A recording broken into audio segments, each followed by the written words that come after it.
Hello, thank you for being here today with us. We are going to start our session and I'm going to provide some information before we start.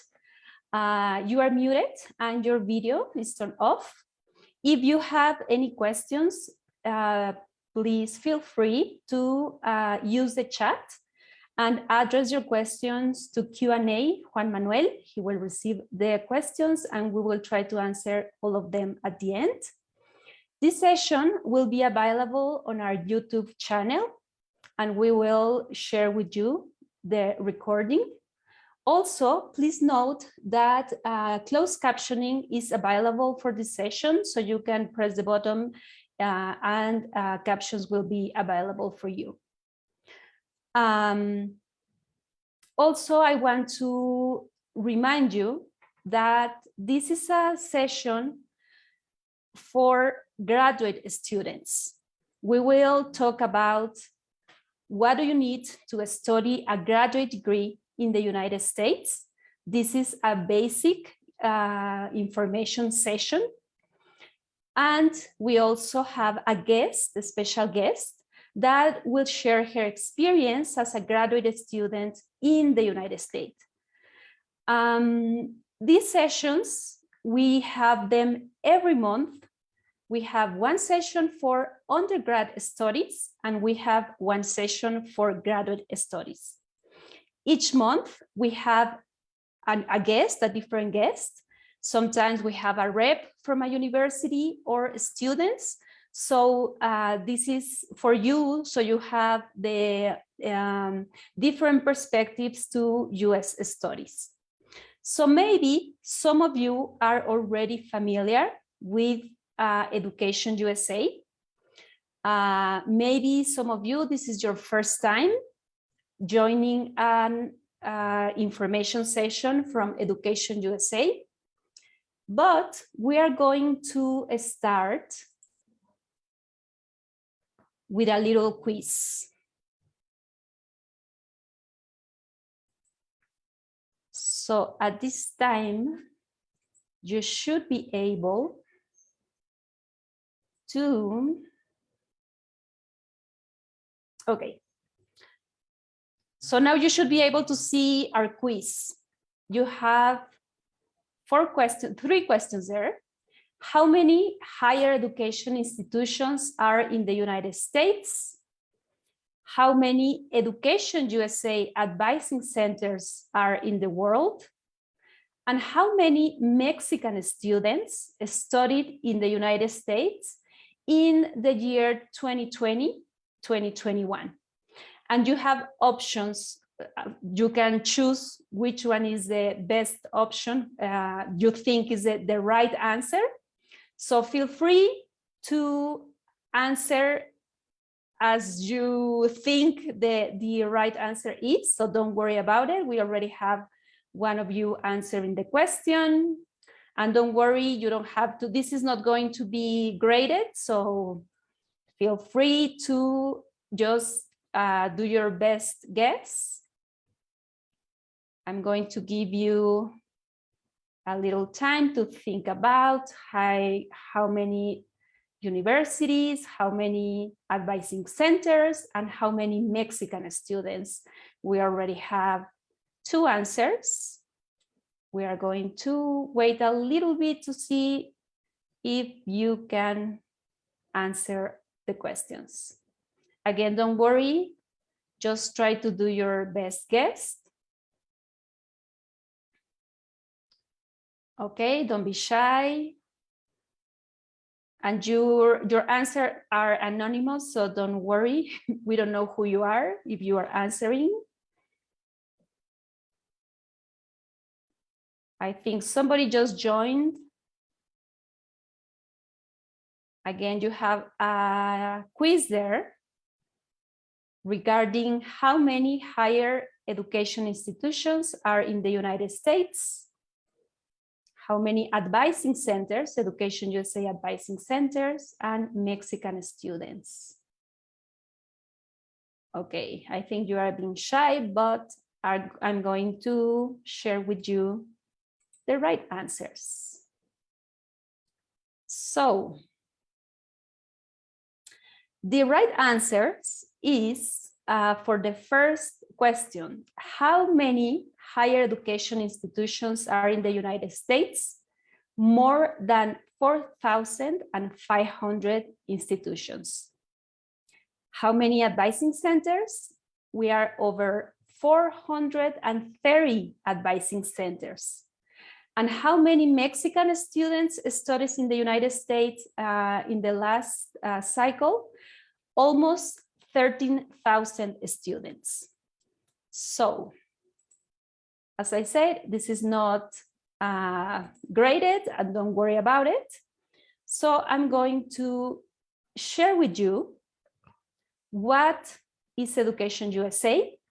We are a global network of advising centers from the US State Department. We offer accurate, comprehensive, and current information about the full range of accredited US higher education institutions. And as I said, there are more than 4,500 institutions. So there is a lot of diversity, a lot of options when you are looking at studying in the US. And we offer free access to introductory information on US study. So I'm going to give you another quiz. I hope now you are able to participate in this second quiz. And again, this is not graded, don't worry about it. We don't know who is answering the questions. So I'm going to show again the quiz here. So before I show the question, I want to tell you that Education USA works with a scheme of 5 steps to US studies.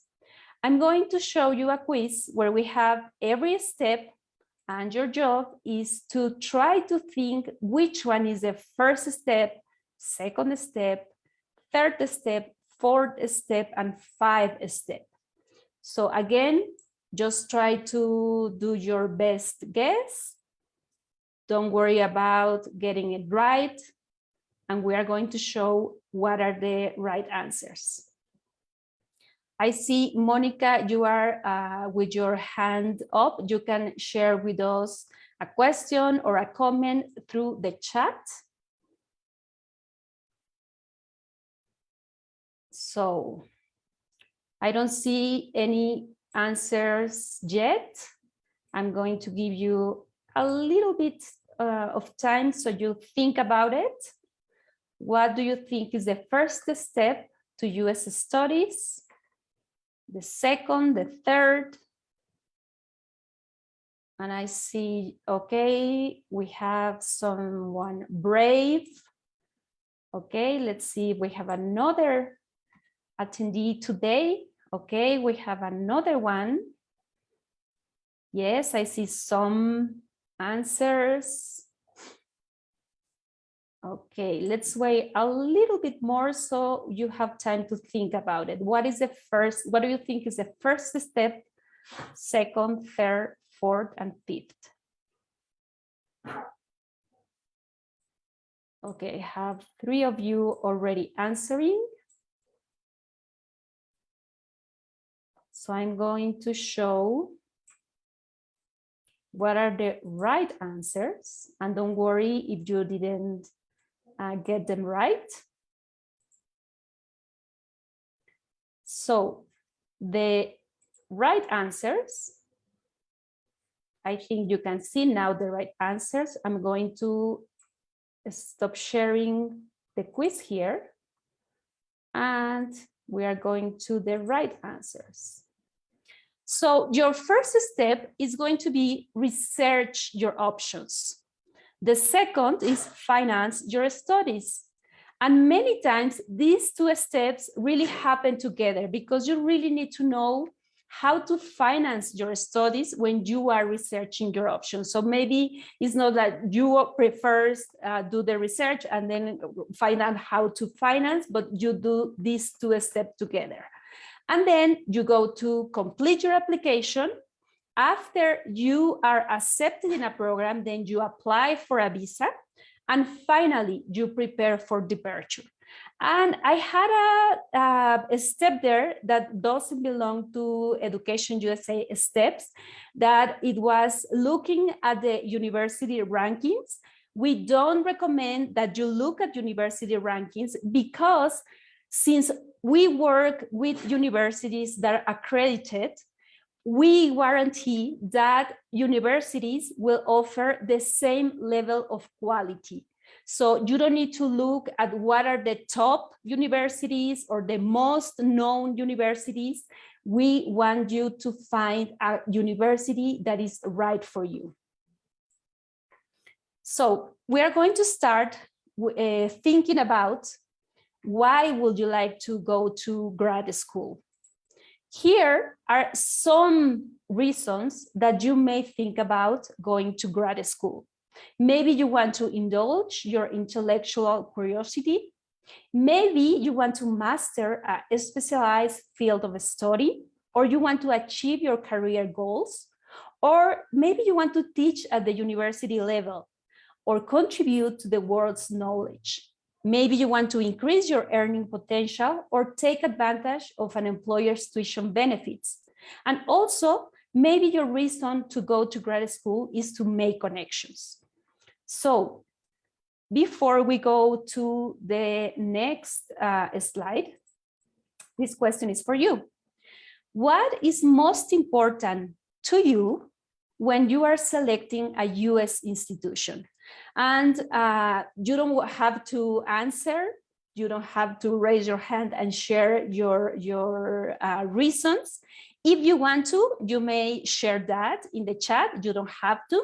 But before you start the first step, that is research your options, you need to think about what is important for you when selecting a US institution.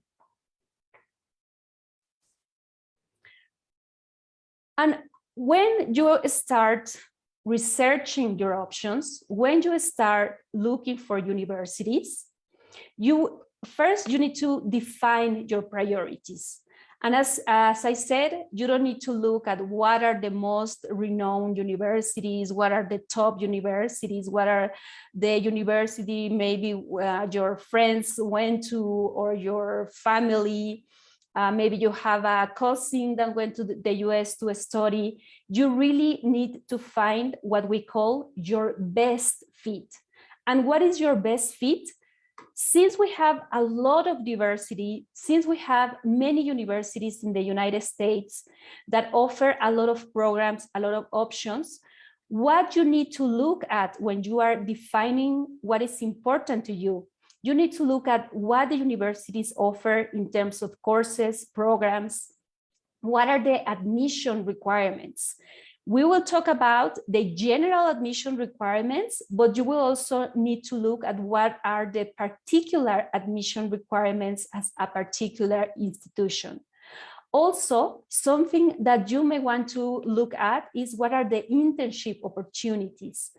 Who is the faculty? How is the student life in the university? What is the geographical location? And that is very important because the United States, of course, is a very big country with a lot of regions, but going to a university, maybe in a city, a well-known city like New York, Los Angeles, Chicago, maybe it's going to cost a lot because of the cost of life. And maybe if you go to a small town, it's going to reduce your cost. So that geographical location is also that you would like to look at. And very important, also funding opportunities. What are the funding opportunities that you can find in a particular institution? So we help you when we are looking at the first step to define your priorities and help you find the best fit for you. Also, it's important for you to know that as we have all this diversity, we have a lot of different programs in the United States. In the graduate level, we'll differentiate between academic programs and professional programs. And maybe you have heard about an LLM for lawyers, or maybe the MBA for administrators. Those are professional degrees. But also there are some academic degrees. A Master of Arts, and is not the same a Master of Fine Arts. When we talk about fine arts, we talk about music, dancing, but a Master of Arts is an academic program, as is a Master of Science. Also, at the doctoral degree, we have academic programs, a PhD, but we also have professional programs, a Doctor of Business Administration, a Doctor of Education. And for you to know, academic programs are more focused on teaching and researching, and professional are more focused on applying the knowledge in the job. So, are you good? Are you a good candidate for US grad studies? Something that you need to look at is your academic profile. If you are still studying your undergraduate degree, or if you are studying a master's degree and then you want to go to a doctoral degree, you are in a position to improve your academic profile, to have a better GPA, to have a better English level. Also, you need to define what are your interests, your goals, your priorities. Many programs, especially in the academic side, will require you to have teaching or research experience, maybe both.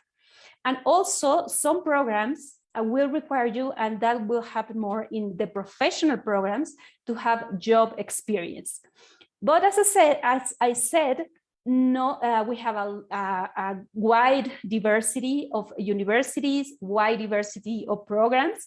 So when you are deciding if you are a good candidate for US grad studies, you really need to look at the different options you have, and you, for sure, you will be a good candidate for certain programs, for certain institutions. But of course, having this and thinking about and improving all these factors will certainly help you to be accepted in a grad program. So, time for our third quiz. And again, this is not going to be graded. Don't worry about it. You don't have to be right. Just try your best. I'm going to give you another question here. And this is about, what do you need? What are the requirements for grad studies in the US? So when applying for US graduate studies, in the application process, in the admission process, you must submit, and you can choose here, what do you think are the documents that you will need for grad studies? And again, just try to do your best guess. Do you need a birth certificate? Do you need letters of recommendation? Will you need your cédula profesional or your diploma? English test scores, transcripts. We already have 2 of you being brave and answering the question here. Let's see if someone else, I have a third person also. So don't be shy, try to do your best guess about what are the requirements, what documents would you need to submit when you are applying for a graduate program. Okay, I'll give you a little bit more time, as someone else is also guessing, doing your best guess, and that's great. Okay, that's good, that's good. I see more answers here, that's great. Thank you guys for sharing your thoughts. I think you now are looking at the right answers. And the right answers is, you don't need a birth certificate with official translation. You do need letters of recommendation. You don't need your cédula profesional or diploma. You need to submit your English test scores, your transcripts. The student visa, as I said, is the last step once you are accepted. So you will need a student visa when applying, or a tourist visa when applying for grad studies. You won't need your passport at the time when you are applying. Of course, when you are traveling, you will need to get your passport, your student visa. You do need essays, and this is right. You don't need to do tuition when you are applying, but you will need the GRE or GMAT scores. So that's great, guys. And so we'll talk. And as I said, when we start this session, this is an introductory session. So I'm going to be very brief, very general about these requirements. And yes, you need to invest time and resources in the process to submit your application. Sometimes there is a fee, sometimes you can ask for a waiver. So some universities will give you a waiver for the fee. You will need your transcripts, your standardized test, a CV or resume, some essays, letters of recommendations. Some universities will ask for other documents like a writing sample or a portfolio if you are doing a fine arts, for example, program. And some universities also will require an interview as a part of the process. We'll touch very briefly in each of these requirements, but before we go there, I would like to mention that this may be complicated for you. This may look like a very difficult thing to do, writing your essays or getting your letters of recommendation or preparing for your test. But remember that Education USA is for you to help you in all the process. Okay, so you certainly will need an English test, and you will need to prepare for that. You will need an academic test, a GMAT or a GRE. Some universities during COVID offered a testing optional policy, but we expect that many programs at graduate level will start requiring again this test, and you will need to prepare for this test. Also to know that these organizations are offering to do this test at home, but you will need to check with the institution, with the program that you would like to apply for. You need to check what kind of tests are required, what scores are required for applying to the different programs. Also, in Mexico, we use CV and resume as synonyms. We use them as the same word, but just for you to know, in the United States, there is a difference between a CV and a resume. A CV is course in your CV. You have to provide your course of life, your academic, teaching, professional experiences, and honors. The content is relevant experience for an academic position or an academic program. You need to highlight your teaching or research experience, your academic work. There is no page limit in a CV, and you will include your titles, nouns, tasks, responsibilities, and functions. A resume is a document where you include your professional snapshot for professional programs. Also, you will use a resume to applying for a job. You will include relevant experiences for a particular job. It will be results-oriented, quantitative and measurable details.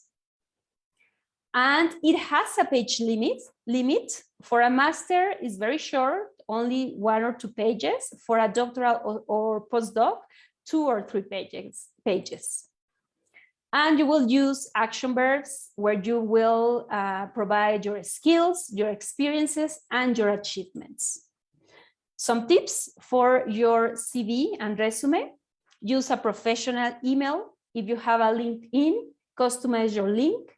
Include a header with your name and contact information, the full name of your degree. You have to do it in a reverse chronological order. Highlight your accomplishments. Use a variety of action verbs. And do not overuse italics, bold, underline. Now, also very short about your essays, your graduate essays. You will need to provide the answer to these questions. What do I want to study in grad school? Why do I want to study it? Why this school is the best place for me? How will my research contribute to this school or community? And some key points, you need to show your academic strengths, you need to connect experiences, your background, your research to specific programs. You need to explain your research or experience, how that will add to the program, and you will need to include your future goals and purposes. In the writing process, you need to follow specific instructions, and every program, every institution will tell you how long should it be, what topics you need to include, so you need to follow that instructions very carefully. Be careful not repeating information, identifying main points, ensuring consistency, and review, edit, and proofread. For the letters of recommendations, you will need 3 recommenders. They will submit a letter, or they will fill out an online form. It has to be someone who knows you well. It may be a current or former professor or boss, and it will be ideal that your recommenders also have a graduate degree. Some tips: start your conversations early, set expectations for your recommenders, focus on academic context, and you will need to provide your CV, your resume, the courses, if it was a professor that you took with a professor, a sample of work, links to the programs, deadlines, instructions. So you also need to plan the logistics for submitting your letters of recommendation. And as I mentioned, it is becoming more popular for master's and PhD programs that you also are required to go through an interview process. Usually, this will be after the application has been sent and reviewed by the admissions committee. And there are different formats for these interviews. For example, a very informal interview could be a 20-30-minute call with 1 or 2 professors. The recommendation is you prepare 2 or 4 slides to introduce yourself. You prepare questions and show that you have done your research about the program. And of course, send a thank you note.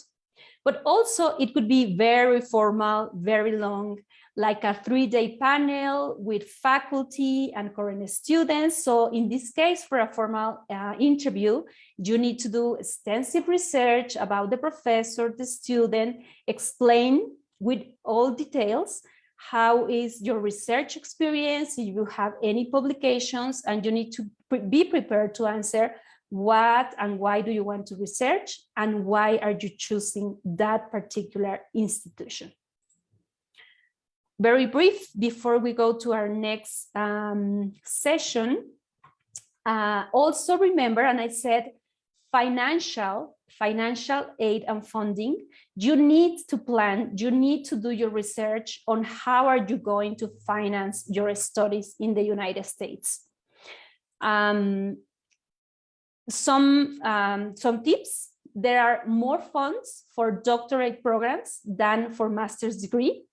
Certain field of study will receive also more funds, like if you are a STEM student, science, technology, engineering, math, it is possible that there is more funds for those kinds of studies.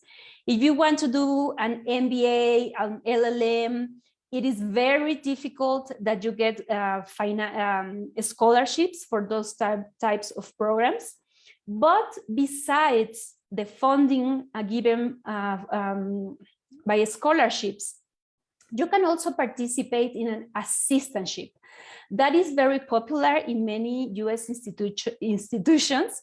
So you can teach, you can research, or you can do administrative tasks, and you will be paid for it. You will have to do that in your program.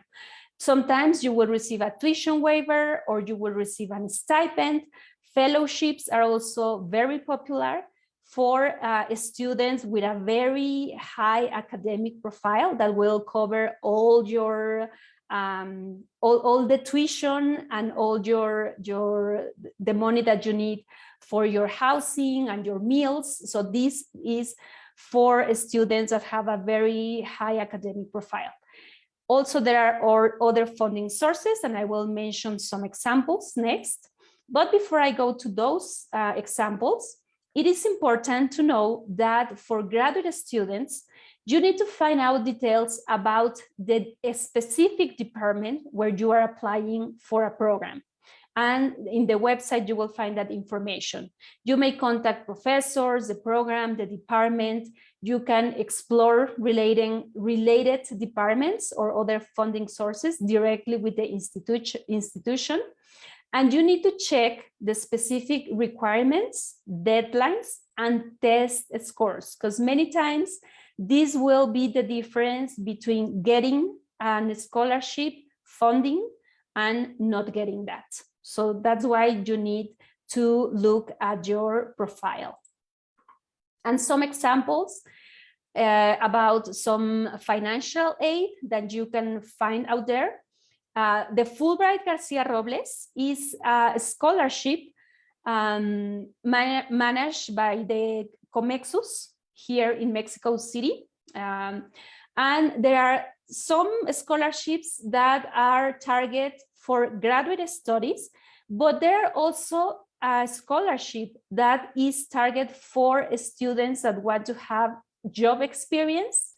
And it is called a binational business scholarship, where you will participate in an internship in the United States, and you will also take some classes, graduate classes in a university. There is CONACYT. There are specific and special programs for women. For example, there is the AAUW International Fellowship or the Amelia Earhart Fellowship. And just for you to know, again, this session is an introductory session, but we have sessions explaining how to apply for the Fulbright Garcia Robles or other kind of opportunities for you. Also, there are some programs that will offer funding for you. FIDER, FUNED are some examples, very popular here in Mexico. And this one is for Latin American students that offer interest-free loans. And for you to have an idea of what is the path that you need to follow and the time that you need to invest to get accepted in a program in the United States, please take into account that you need to start between a year or year and a half before getting to your university. At this time, you may start searching for programs and schools, preparing for your test, starting writing your essays. In the fall, you need to have your application ready to send it in the winter, and you need to check deadlines, specific deadlines with the institutions. Next spring, you will receive your admissions letters. In the summer, you prepare for your departure, and finally in fall, you start your academic program. So this is a process that takes a lot of time, but in this process, you will be helped by Education USA advisors. And I'm glad to invite Adri and Laura for the next part of our session. I think the most interesting and more exciting part of our session that is knowing about someone that already did all this process, completed her graduate studies. So Adri and Laura, the floor is yours. Thank you. Thank you very much. How interesting. Yeah, this is exactly what we are going to do. We are going to get some first hands-on experience by Laura Castillo. Before we start, welcome, Laura. Thank you for joining us today. Thank you. Let me tell you just a little bit about Laura. Laura Castillo is originally from Mexico City. She studied her bachelor's degree in Science of Education at Universidad La Salle here in Mexico. She completed her master in arts with a specialization in initiatives of educational transformation at George Mason University. Later on, she worked as a bilingual teacher in Eglin, Illinois. I hope I'm pronouncing it correctly. Close, and Elgin. Elgin, okay. And in Washington, D.C. as well. She currently works for Loudoun County Public. Loudoun, yeah. Thank you. Loudoun County Public Schools in the Welcome Center as lead screener. She currently lives in Ashburn, Virginia with her husband, 3 boys, and Cora, her dog. Right, Laura? Exactly. Yeah, exactly. Thank you. Welcome. And thank you for joining us and for sharing your time and your experience. I'm very sure that it will come handy for more than one of the assistants today. So let's start by the beginning. Can you tell us about yourself before your grad studies in the United States, just your background? Sure. Well, thank you for having me. I'm very excited. And yes, as you said, I grew up in Mexico City, attended Universidad La Salle. And while I was in college, I worked part-time teaching students with special ed needs, and also with students that need an organizational skills. Also, in college, during my last summer, I lived in a small town in Hidalgo, Mexico. And over there, I work with a group of other student doctors and student educators, working with the kids in the town, teaching them to read, to write. We teach them about health. And once I finished college, I worked for a year or a little bit less as a Spanish language teacher, teaching 2nd through 6th grades in a private school. And then, as you mentioned, I moved to Illinois, and then I work as a bilingual teacher in a transitional program. That program works like you start teaching the students in their home language. In this case, was Spanish, and then they transition to English. And then a couple years later, I got married, moved to Virginia, and then I work in DC in a different program, in a different bilingual program that is a transitional, no, not a transitional, immersion bilingual program. Excellent. How interesting. Laura, can you tell us more, a little bit about how did you get into graduate school in the United States? How was the process? What were your program requirements? What can you tell us about it? Okay, so while I was working in Washington, D.C. in the bilingual program, one of my students' mothers invited a group of teachers to join her program at George Mason University in Virginia. She was one of the professors of the program. And well, the main requirement to join that program was to be an active teacher.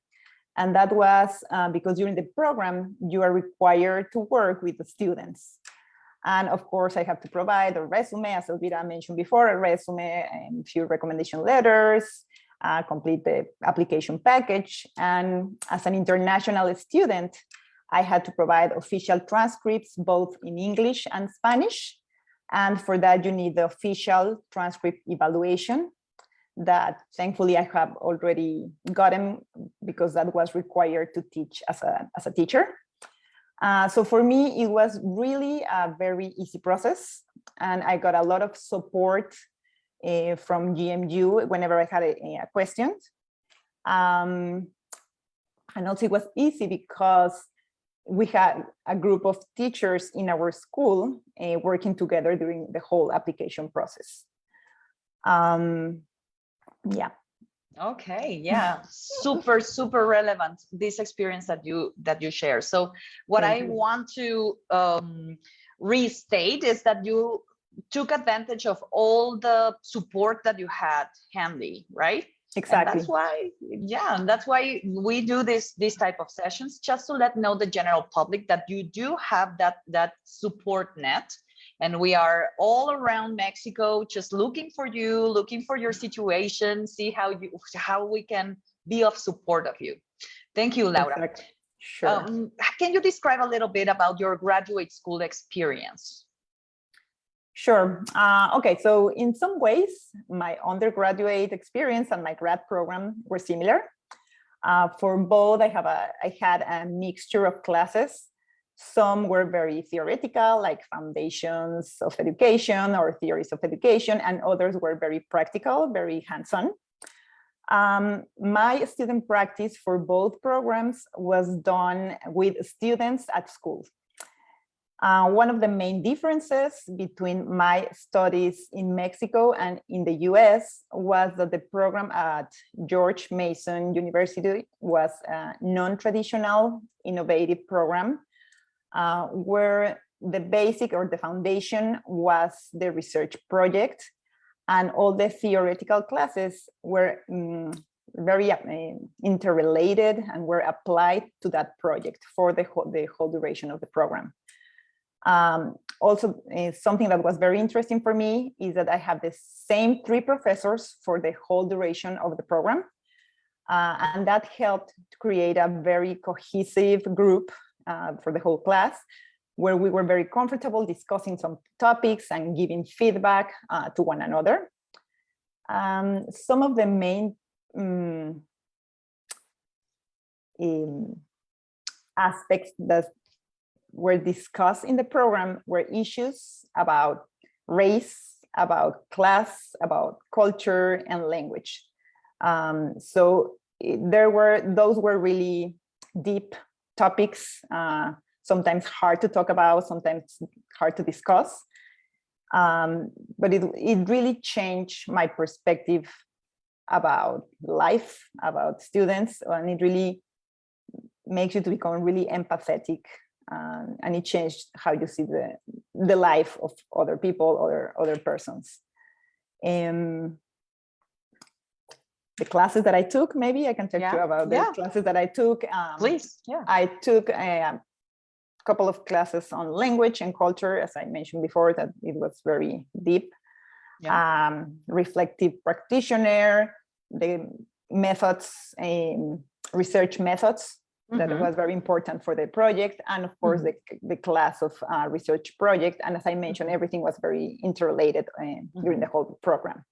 Yeah. I was evaluated mainly in the research project, but we also did a lot of papers during the program. There was a lot of analysis during the program. Some of the papers were based on books that we read. We read a lot of books and observations we made either in the classroom or in our own lives. Right. You said that, well, we know that your field of study here in Mexico was somehow similar to the field of study that you pursued in United States. Right. How were classes or the class experience different from here in Mexico to United States? Do you remember anything that comes to your mind? Were they similar, different? Yeah, well, as I said, in some ways they were a little bit similar, because I had both theoretical classes, practice for both. It was a deeper learning in my grad school. It was totally hands-on. It was a long project. It was a 2-year research project. So yeah, I think mainly. Sorry. Yeah. Would you say that was the most challenging project, the research project that you faced during your graduate school? Well, yes, it was the foundation of the program. So yeah, it was very challenging. My project was really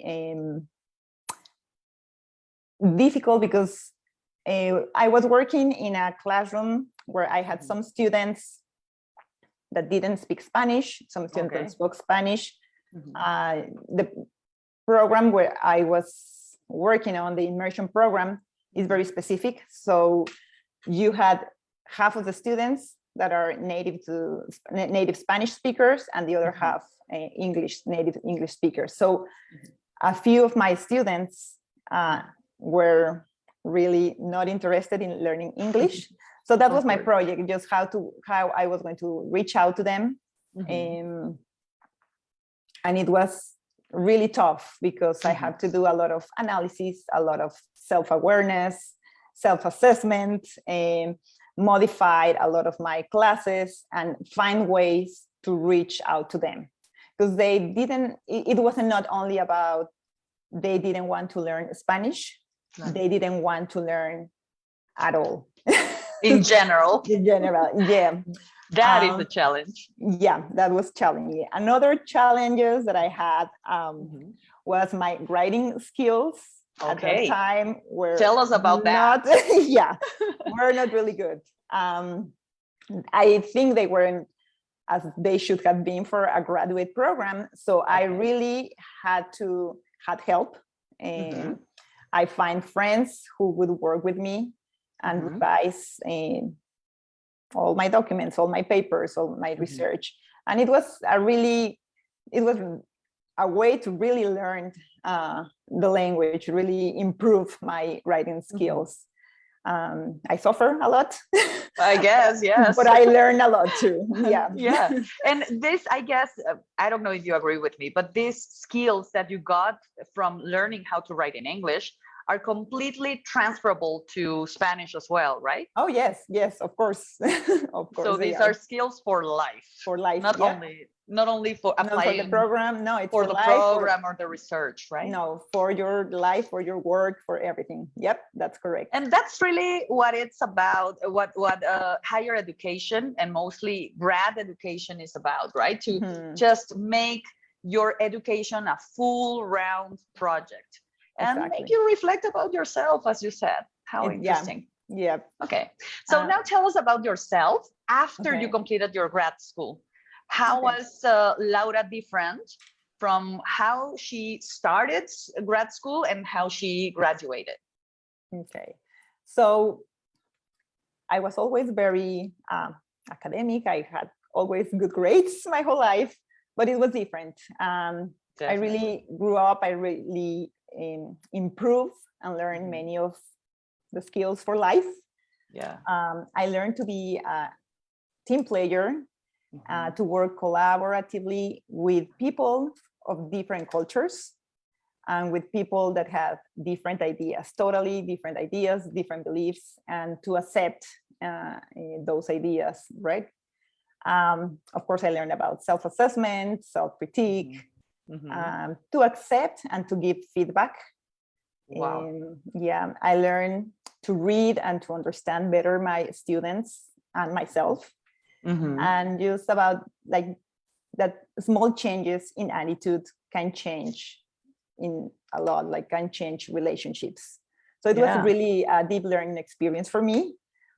It gave me a perspective of how I see my students, how I see myself. Yeah, I learned a lot about my assumptions of culture, of language, prejudgments. Prejudice. Yeah, exactly. Just like discrimination, stereotypes, overgeneralizations that we do, assumptions. Yep.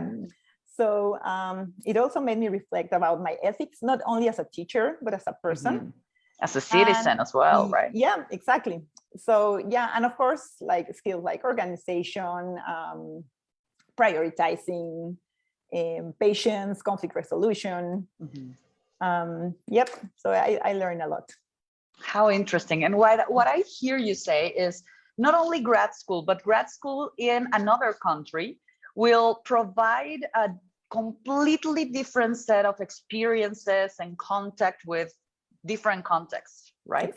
Exactly. Yep. Excellent. So you would recommend to go, even though it's sometimes challenging, sometimes hard, sometimes lonely, it could be. But that's the only way you grow. That's the only way you learn. And you have to enjoy that too. Yeah. And grow the world around you, I guess. Exactly. Excellent. So my final question is, what are your recommendations for Mexican students thinking about pursuing US graduate students?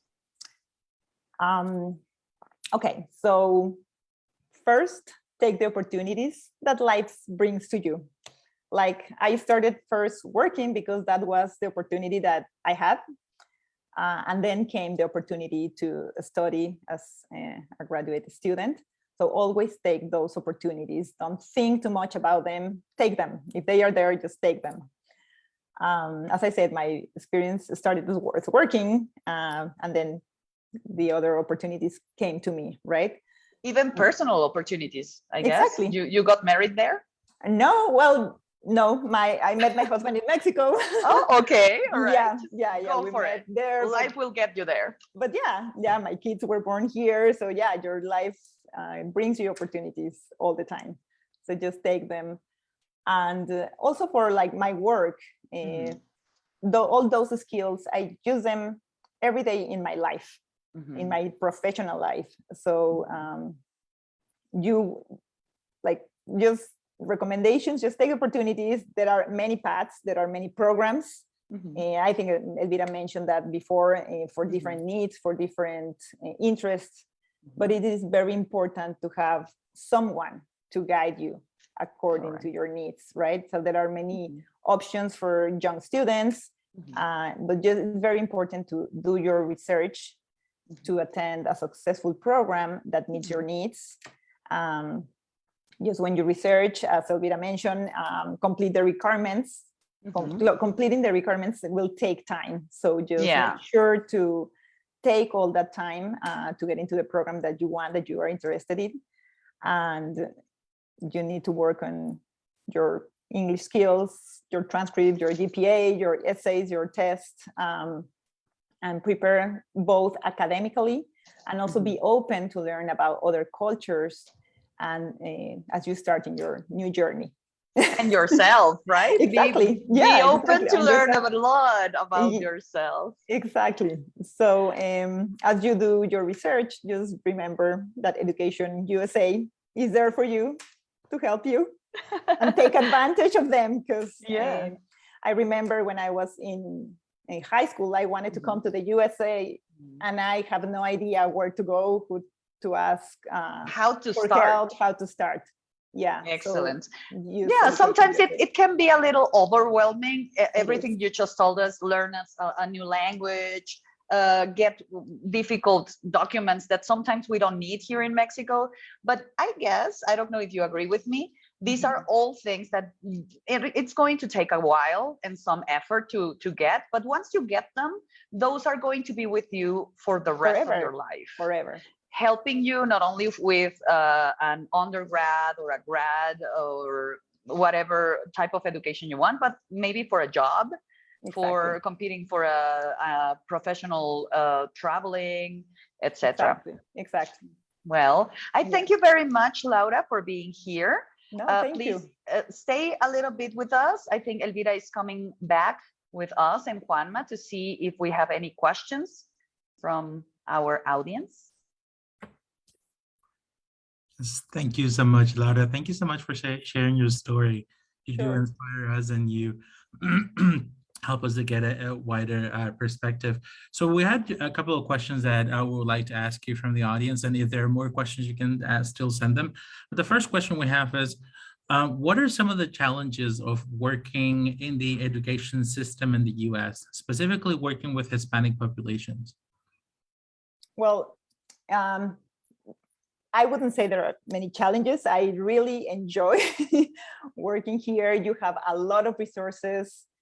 It's incredible for me, like the amount of materials, resources, classes, courses. Challenge if you work with Hispanic students.